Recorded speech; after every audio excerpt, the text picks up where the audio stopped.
mövzumuz həndəsənin əsaslanmışları mövzusudur. Ümumiyyətlə həndəsə bizdə 2 yerə bölünür: planometriya və steometriya. Planometriya ancaq müstəvi fiqurlardan bəhs edir. Steometriya isə fəza fiqurlarından bəhs edir. Birinci hissədə biz müstəvi fiqurlardan bəhs edirik. Bunlardan da elə birincisi həndəsənin əsaslanmışlarıdır.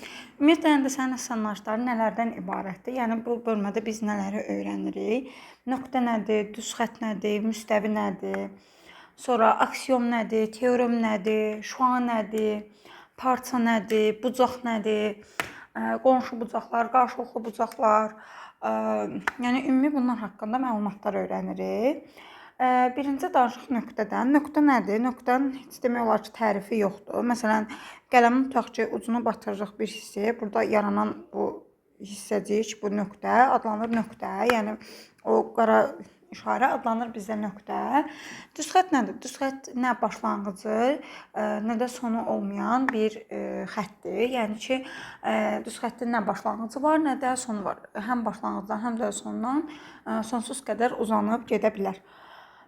Bəs parça nədir? Parçanın həm başlanğıcı, həm də sonu olur. Yəni məsələn qeyd eləyəndə dəqiq bir qeyd eləməlisən ki, A bunun başlanğıcıdır, B də bunun sonudur. Yəni AB parçasında həm başlanğıc, həm də son var. Şuanın isə başlanğıcı var, amma sonu yoxdur. Məsələn qeyd eləyirəm. AB şuası. Görürsünüz ki, sonunu qeyd eləmədim. Yəni sonuna işarə qoymadım ki, bunun sonudur. A sadəcə bunun nə idi? Başlanğıc nöqtəsidir. Müstəvi isə müstəvi məsələn tutaq ki, kitab bir müstəvidir, lövhə bir müstəvidir, stol bir müstəvidir. Yəni məsələn mən bu planşeti tutaq ki, qoymuşam bu stolun üstündən. Planşet bu bir müstəvi üzərindədir. Müstəvi o deməkdir. Bəs yaxşı, aksiom nədir? Aksiom isbat olunmayan, yəni doğruluğu qəbul edilmiş fikirlər toplusudur, belə deyək. Məsələn, tutaq ki, deyirik ki, ixtiyari düz xətt üzərində olan və olmayan nöqtələr var. Bu qəbul olunub, yəni bunun heç bir isbatı yoxdur. Və yaxud da deyirəm, ixtiyari 2 nöqtədən bir düz xətt keçirmək olar. Bu da qəbul olunmuş bir şeydir. Məsələn, bir nöqtədən sonsuz sayda düz xətt keçirmək olar. Düz xətt üzərində 3 nöqtədən biri digər ikisi arasında yerləşir. Düz xəttin ixtiyari O nöqtəsi onu kəsişməyən iki çoxluğa bölür. Yəni bunlar doğruluğu qəbul edilmiş təriflərdir. Bunlara nə deyilir sizdə? Aksiom deyilir. Teoremin isə isbatı olur. Yəni məsələn siz bir teoremi dediniz, mütləq şəkildə onun isbatını da verməlisiniz. İndi bizdə əgər düz xətt üzərində nöqtələr verilərsə, şuaların və parçaların sayı necə tapılır? Onun haqqında danışaq. Deyirik ki, nöqtənin sayı n olarsa, nöqtə sayı n olarsa, onda şuaların sayını tapmaq üçün istifadə olunan düstur 2n'dir. Parçaların sayını tapmaq istəyirsinizsə, istifadə edəcəyiniz düstur n vurulsun, n çıxılsın 1, bölünsün 2 düsturudur. İndi gedək, baxaq, buna aid görək nə misalımız var. Məsələn, tutaq ki, 31-ci sual. Deyir, düz xətt üzərində olan 6 nöqtənin əmələ gətirdiyi şuaların sayı parçaların sayının neçə faizdir? Şuaların sayını tapmaq üçün 2-ni vurmalıyam 6-ya, cavab neçə edir? 12. Parçaların sayını tapmaq üçün isə deməli 6 vurulsun, 6 çıxılsın 1, bölünsün 2 düsturundan istifadə edir. Yəni 6 vur 5, bölünsün 2, eləyəcək 15. İndi deyirəm, şuaların sayı parçaların sayının neçə faizidir?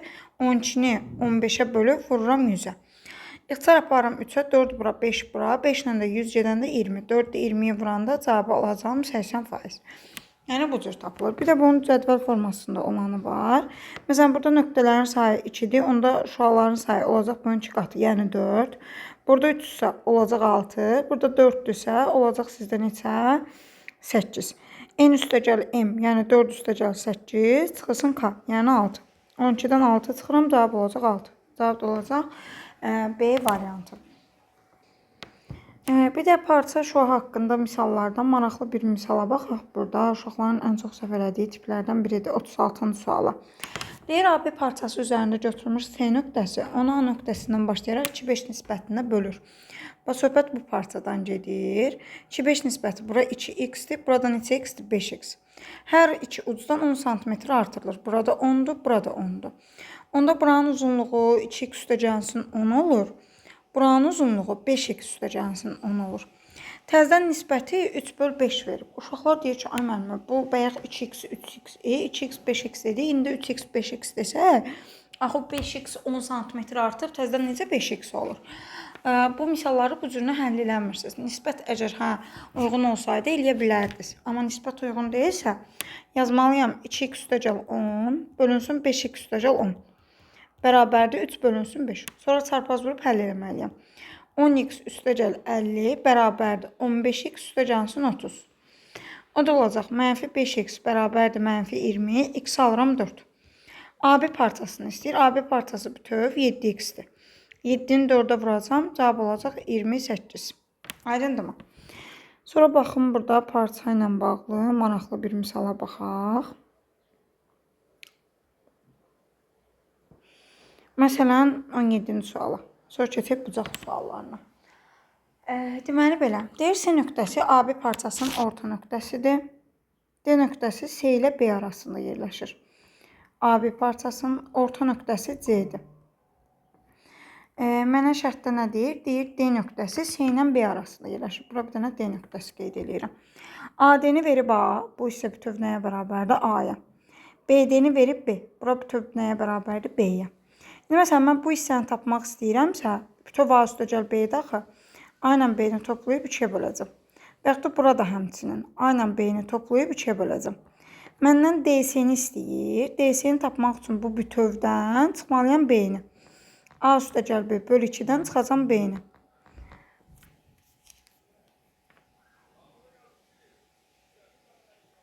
Ortaq məxrəcim 2-dir. A üstəgəl B çıxılsın 2B. O da olacaq A çıxılsın B bölünsün 2. Yəni C variantı. İndi danışaq bucaqdan. Bir nöqtədən çıxan iki şuanın əmələ gətirdiyi fiqura bizdə deyilir bucaq. Bir nöqtədən çıxan iki şua. Əmələ gətirdiyi fiqur, yəni bu bizdə nə adlanır? Bucaq. Bu bucağın adlanır daxili oblastı. Deməli, bunun hər hansı bir daxilindən bir düz xətt keçirsəm, bu da adlanacaq bunun daxili şuası. Məsələn, əgər bunlar bir-birinə bərabər olarsa, onda bu şua bizdə adlanır tənbölən. Tənbölən nədir? Bucağı iki bərabər hissəyə bölən düz xətt parçası. Məsələn, bura 30-dursa, burada mütləq 30 olmalıdır ki, mən ona tənbölən deyə bilim.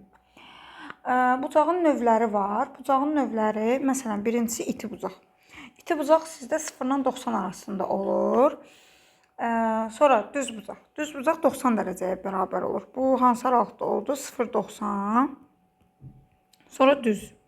Düz 90-dır. Kör bucaq. 90 ilə 180. Bir də açıq bucaq. Açıq bucaq 180 dərəcə. Bir də tam bucaq var. Tam bucaq isə 360 dərəcədir. Bir də bizdə, məsələn, necə ki, nöqtələrin sayı veriləndə parçanın şuanın sayı tapmaq olur. Eləcə də şuaların sayı veriləndə bucaqların sayını tapmaq mümkündür. O da yenə eyni düsturdandır. Çünki parça düzəltmək üçün 2 nöqtə lazım olduğu kimi, bucaq da düzəltmək üçün 2 dənə şua lazımdır. Yəni düstur eyni düsturdur. N vurulsun, N çıxılsın 1 bölünsün 2 düsturudur. Yəni parçadakı düsturla eynidir. Məsələn, bu sualı sizə qəribə formada, çaşdırıcı formada necə verə bilər, ona baxaq.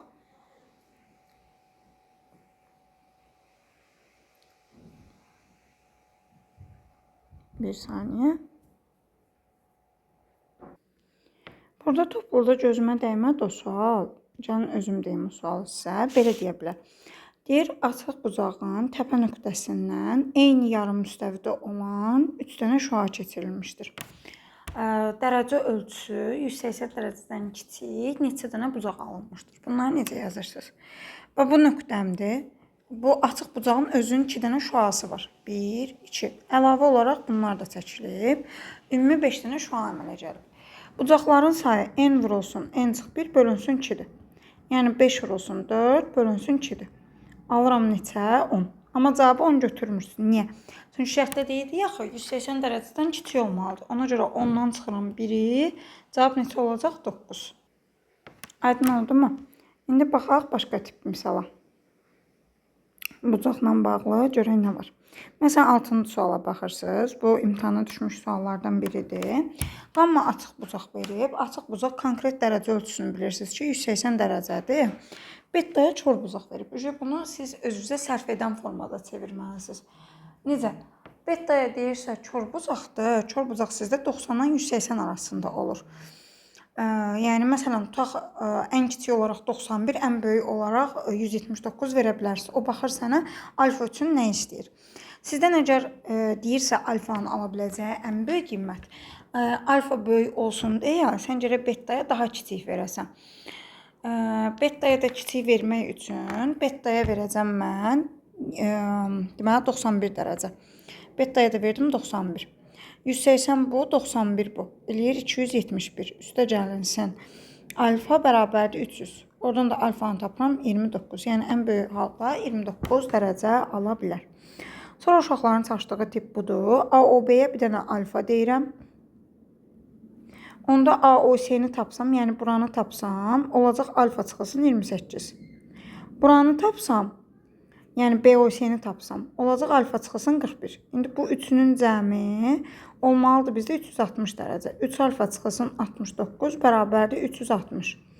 3 alfa bərabərdir 429. Alfanı alıram 143. Məsələn, cavabımız olacaq 143. Daha sonra təzə sualları demirəm. Təzə suallar üçün sırf ayrıca video çəkəcəyimi demişdim. Hər mövzunun təzə suallarını ayrıca bir videoda sizə deyəcəm. Sonra baxırıq bu misala. Deyir AF CD-yə paraleldir. AF CD-yə. Bir də AY də BC-yə paraleldir. Yəni bunlardır. Onda burada çarpaz bucaqlar var. Yəni məsələn buna alfa desəm, bu da alfadır. Şərtdə bunları bərabər verib, onda burada alfa deyəcəyik. Deməli, sizə də verib ki, bucaq B 50-dir. Onda burada 50-dir, burada 50-dir. Onda mən bunu bütöv bir 3 bucağa tamamlasam, bura 100 isə, bura 80. Onda bura neçə olacaq? 130. Onda burada neçə olacaq? 130. Yəni cavab variantı olacaq B variantı. İndi bunlar da şəkil tiplərdir. Onlar haqqında ayrıca danışacağam. Başqa bucaqla bağlı maraqlı bir şey deyək. Məsələn, bu tiplər. Burada nə edirsiniz? Bunu uzadırsınız, bütöv 3 bucağa tamamlayırsınız. 140 isə burada 140-dır. Onda bura olacaq 40.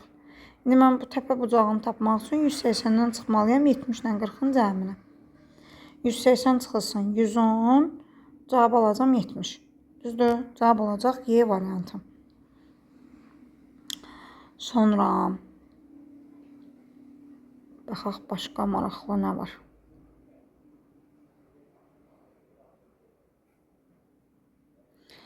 Məsələn, bu tiplər. Qonşu və qarşılıqlı bucaqlar haqqında danışım. Qonşu bucaqlar nədir? Belə deyək, bir tərəfi ortaq tərəf, digərləri isə bir-birinin əksinə gedən bucaq, belə deyək də, şüaları bir-birinin əksinə gedən bucaqlar sizdə qonşu bucaqlardır. Qonşu bucaqların cəmi 180 dərəcə olur. Yəni, nə demək istədiyimi indi şəkillə sizə başa salım. Bir tərəfi ortaqdır, digəri isə əks gedir. Görürsünüz, bunlar necə bucaqlardır sizdə? Qonşu bucaqlardır. Bura alfa deyirəm, bura beta. Bunların cəmi neçə dərəcədir bizdə? 180. Qarşılıqlı bucaqlar isə bir-birinə bərabər olan bucaqlardır. Məsələn, bu bucaqla bu bucaq qarşı bucaqdır və yaxud bu bucaqla bu bucaq qarşı bucaqdır. Məsələn, bundan bu qonşudur. Buna alfa desəm, bu da alfadır. Buna beta desəm, bu da betadır. Alfa ilə betanın cəmi bizdə olmalıdır 180 dərəcə. Ümumi də tam bucaq olduğuna görə ümumisi də bizdə neçə dərəcədir? 360 dərəcə. İndi nədən danışım sizə? Qarşılıqlı bucaqların tənbələnləri arasındakı bucaq, bir də qonşu bucaqların tənbələnləri arasındakı bucaq. İndi bunu göstərim ki, necə tapılır. Birinci qonşudan danışaq. Bura bir dənə alfa deyirəm. Burada bir dənə beta deyirəm. İndi bunu 2 yerə bölsək, alfa bölü 2, alfa bölü 2. Tənbələn çəksəm. Bunu da tənbələn çəksəm, beta bölü 2, beta bölü 2. Ümumi alfa ilə betanın cəmi 180 idi, düzdür? Tənbələnlər arasındakı bucaq, bax buradır. Alfa bölü 2, üzərinə gəlsin beta bölü 2. O da olur alfa plus beta bölünsün 2. 180-i böləcəm 2-yə, cavab olacaq bizdə 90 dərəcə. Aydındırmı? Yəni, tema ümumi bundan ibarətdir. Ondan sonra keçək qarşılıqlı bucaqların tənbələnlər arasındakı bucaq. Qarşılıqlı bucaqlar Bura alfa desəm, burada alfadır. Burada bir dənə beta deyirəm. Demişdik alfa ilə betanın cəmi neçədir? 180. Mən buradan da bir dənə tən bölən çəkirəm. Buradan da bir dənə tən bölən çəkirəm. Bu da alfa bölü 2-dir. Bu da alfa bölü 2-dir. İndi söhbət bu bucaqdan gedir. Alfa bölü 2 ilə alfa bölü 2-nin cəmi alfa eləyir. Ona görə də bucaq olacaq. Alfa üstə gəlinsin beta. Aydındır? Yəni bu da bu cür tapılır. Sonra danışıram sizdə iki paralel düz xəttin üçüncü ilə kəsişməsindən alınan bucaqlar. Bu bucaqların müxtəlif növləri var. İndi danışaq onlardan. Paralel düz xətt üçüncü ilə kəsişir. Adlandıraq. 1, 2, 3, 4, 5, 6, 7, 8. Qonşu qarşılıqlar heç. Əsas danışacağım sizdə çarpaz bucaqlardan, bir tərəfli bucaqlardan, bir də uyğun bucaqlardan. Birinci danışaq çarpaz bucaqlardan. Çarpaz bucaqlar iki yerə bölünür. Daxili çarpaz bucaqlar, xarici çarpaz bucaqlar.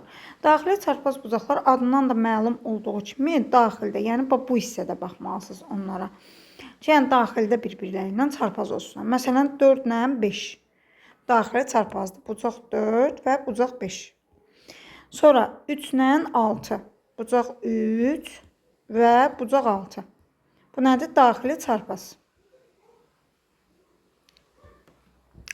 Sonra xarici çarpaz hansılardır? Xaricdə bir-birləri ilə çarpaz olan. Bu, bir də bu. Bucaq 7 və bucaq 2. Sonra bucaq 1 ilə 8. Bucaq 1 və bucaq 8. Bu nədir sizdə? Xarici çarpaz. Deməli, daxili çarpaz daxildə bir-biri ilə çarpaz olmalıdır. Xarici çarpaz xaricdə bir-biri ilə çarpaz olmalıdır. Bunlar daxili və xarici çarpazlar oldular. İndi keçək bizdə bir tərəfli bucaqlar. Daxili bir tərəfli nədir? Məsələn, bucaq 1 deyirəm, burada bucaq 2 deyirəm. Bucaq 1 ilə bucaq 2 daxili bir tərəfli bucaqlardır. Hə, bir də deməyi unutdum, çarpaz bucaqlar bir-birinə bərabər olur. Daxili və xarici fərqi yoxdur, bir-birlərinə bərabər olmalıdır. Daxili bir tərəfli bucaqların cəmi 180 olmalıdır. Məsələn, bucaq 1 ilə bucaq 2. Biri 2-dir, biri 2 olur. Zaten bunlar bir-birlərinə bərabər ola bilməzdir. Məsələn, bura bucaq 3 deyim, bura bucaq 4 deyim. Bunlar da daxili çarpaz, daxili bir tərəfli bucaqlar. Daxildədirlər, bir tərəfdədirlər. Xarici bir tərəfli, məsələn, buna 5 deyirəm, buna 6. Bu xarici bir tərəfli bucaqlardır. Buna bucaq 7 deyək, buna bucaq 8. Bu da yenə xarici bir tərəfli bucaqlardır. Xarici bir tərəfli, daxili bir tərəfli fərqi yoxdur. Bizdə cəmi 180 dərəcə olmalıdır. Ümumiyyətlə yadınızda saxlayın. İki paralel düz xətt üçüncü ilə kəsişirsə, alınan bütün iti bucaqlar öz aralarında bir-birlərinə bərabərdirlər.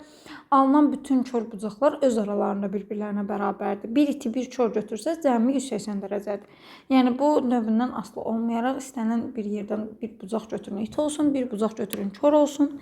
Bu söhbət iki düz xəttin üçüncü ilə dördüncü ilə kəsişməsindən gedir paralel düz xəttlərdə. Yenə də sizdə dediyim əlamətlər doğru olacaq. Danışım sizdə nədən? Uyğun bucaqlardan. Uyğun bucaqlar bir-birlərinə bərabər olan bucaqlardır. Məsələn, 7 ilə 3 uyğundur, 5 ilə 1 uyğundur, 4 ilə 8 uyğundur, 2 ilə 6 uyğundur. Uyğun bucaqlar necə olur sizdə? Bir-birinə bərabər olur. Danışıq sizdə nə? Uyğun tərəfləri paralel və perpendikulyar olan bucaqlardır. Uyğun tərəfləri paralel və ya perpendikulyar olan bucaqlar iki hissəyə bölünür. Biri var eyni adlı, biri var müxtəlif adlı. Deməli, indi mən sizə başa salım, eyni adlı nədir, müxtəlif adlı nədir? Eyni adlı, hətta eyni növlü də deyilir. Eyni adlı, eyni növlü o deməkdir ki, ya hər ikisi it olsun, ya da hər ikisi kör olsun. Müxtəlif adlı, müxtəlif növlü o deməkdir ki, biri iti, biri kör olsun. Onda belə deyə bilərik ki, eyni adlı, eyni növlü olanda bir-birlərinə bərabər alırlar. Müxtəlif adlı, müxtəlif növlü olanda isə cəmi 180 dərəcə götürülür. Şəkil olaraq göstərsəmsə bir söz olaraq deyir ki, məsələn, uyğun tərəfləri paralel perpendikulyar bucaqlardır. Onda siz baxırsınız ki, şərtə əsasən bərabərmi götürməlisiniz, cəmi 180. Məsələn, deyəndə ki, biri o birindən filan qədər böyükdür. Təbii ki, düşünürsən ki, cəmi 180 olmalıdır. Biri o birindən böyüksə necə bərabər götürə bilərsən? Və ya 3-5 nisbətinə bölünübsə, deməli cəmi 180-dir. Yəni bunları özünüz məntiqən fikirləşib tutmalısınız. Amma belə şəkillə desək, məsələn bu. Uyğun tərəflər paraleldir, hər ikisi itidir.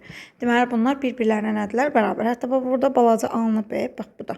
Buna da bir dənə alfa deyəcəksiniz. Sonra başqa cür verək şəkli.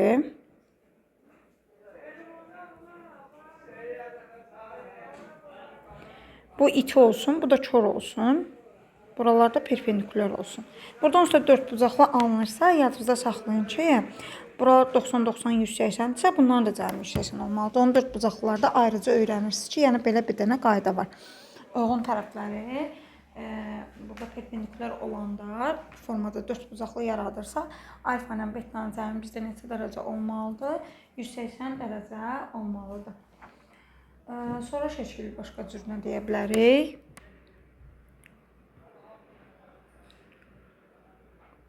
Belə formada. Bu da alfadır, bu da alfadır. Bunlar da deyirik ki, uyğun tərəflər nədir? Perpendikulyardır. Bunlar da yenə bizdə neçə dərəcə bir-birlərinə nədirlər? Bərabərdirlər. Bir də uyğun tərəfləri paralel olanda belə də verə bilərsiniz şəkli. Demək, bunu belə çəkək, bunu da belə qoyaq. Bura alfa deyirəm, bura beta deyirəm. Biri itidir, biri kördür. Cəmi neçə dərəcə götürəcəyik? 180 dərəcə götürəcəyik. Bu da belə. Bir də bəzi can buna aid misal deyim, sonra keçim şəkil tiplərinə.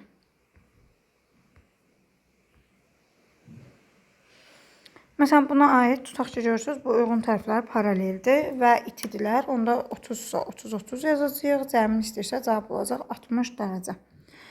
Sonra, məsələn, burada eyni növlüdürsə 125 isə 125 yazacağım, müxtəlif növlüdürsə cəmi 180 olmalıdır. Ona görə bu 85 isə buna da 95 yazacağım. Sonra məsələn 8-ci misala baxaq. Deyir, uyğun tərəflər paralel olan alfa beta bucaqları üçün alfa üstəgəl 3 beta 240-dır. Burada 2 hal var. Birincidə deyirəm ki, alfa ilə betanın cəmi 180-dir. Bundan bunu çıxanda 3 betadan beta çıxıram 2 beta. 60, betanı alıram 30. Onda o biri nə olacaq? 150. Bir halda da deyirəm, alfa betaya bərabərdir. Onda betanın yerinə alfa yazdım.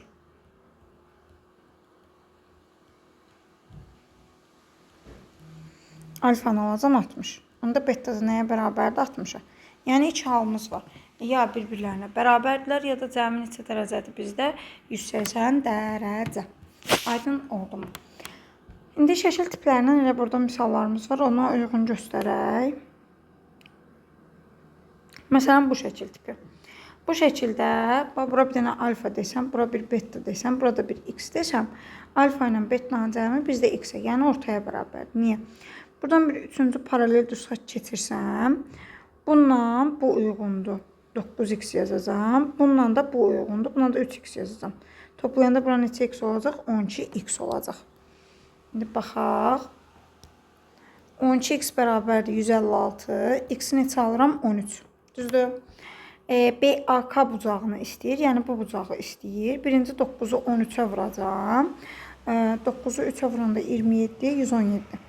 İndi buranı tapıramsa 180-dən çıxacam 117-ni, cavabı alacam 63. Yəni bura neçə dərəcə olacaq? 63 dərəcə olacaq. Sonra ziqzaqa aid deyək. Bax burada bunlar ziqzaq gedirlər. Ziqzaqda sağ tərəfdə olanların cəmi sol tərəfdə olanların cəminə bərabərdir. Yəni x bərabər olmalıdır 35-dən 25-in cəminə. Yəni nəyə bərabər olmalıdır? Sizdə 60. Bu ziqzaq balaca formadadır. Məsələn, bunun daha böyük forması da olur. Necə olur? Məsələn, belə. Buna alfa deyirəm, buna beta deyirəm, buna gamma deyirəm, buna fi deyirəm. Buna məsələn teta deyirəm. Buna da lambda deyək, yaxşı. 1-2-3-4-5 də yaza bilərdim. İndi belə yazdıq. Sağdaşların cəmi soldaşların cəminə bərabərdir. Alfa üstəgəl gamma üstəgəl teta bərabərdir. Beta üstəgəl fi üstəgəl lambda. Yəni sağdaşların cəmi soldaşların cəminə nədir? Bərabərdir. Sonra şəkil tiplərindən görüm ona aid burada misal var mı? Məncə ona aid bunu da deyim. Burada bütün üç bucağa tamamlaması. Paralel uzadıram. 140-sa bura 40-dır. Bura neçədir? 70. Üçünün cəmi 180 olmalıdır. 180-dən 110-u çıxacam. Cavab olacaq sizdə 70 dərəcə. İndi o şəkil tipini tap. Bu şəkil tipində isə uşaqlar tema nədən ibarətdir? X bərabər olur bu daxildəkilərin cəminə. X bərabər olur alfa üstəgəl beta üstəgəl qammaya. İndi qulaq asırsınız mənə. Burada k-layırıq. X çıx alfa 8k-dır. X çıx beta 9k-dır. X çıx qamma 13k-dır. İndi belə dedikmi? X də bərabərdir sizdə neçəyə? 150-yə. Bunları alt-alta toplasam, X çıx alfa üstəgəl X çıx beta üstəgəl X çıx qamma bərabərdə bu k-ları toplayanda 30k eləyir. İndi nə edəcəm? X, X, X oldu 3x. Bunlardan da mənfini çıxardanda alfa plus beta üstəgəl qamma qalır. O da bizdə bərabərdir x-ə. Onda olacaq 2x bərabərdir 30k. X-i nə alıram? 15k. Deməli, x-i də 150 dərəcə verdiyinə görə bərabər eləyəcəm 150-yə. Onda k-nı neçə alıram? 10. Deməli, biri 80-dir, biri 90-dır, biri də 130. İndi x 150 idi. 150-dən neçə çıxsa cavab 80 eləyər? 70. Deməli, alfa 70-dir. 150-dən neçə çıxsa cavab 90 eləyər? 60. Deməli, beta 60-dır. 150-dən neçə çıxsa cavab 130 eləyər? Deməli, qamma 20-dir. Deməli, cavab olmalıdır 70, 60, 20, yəni Y variantı.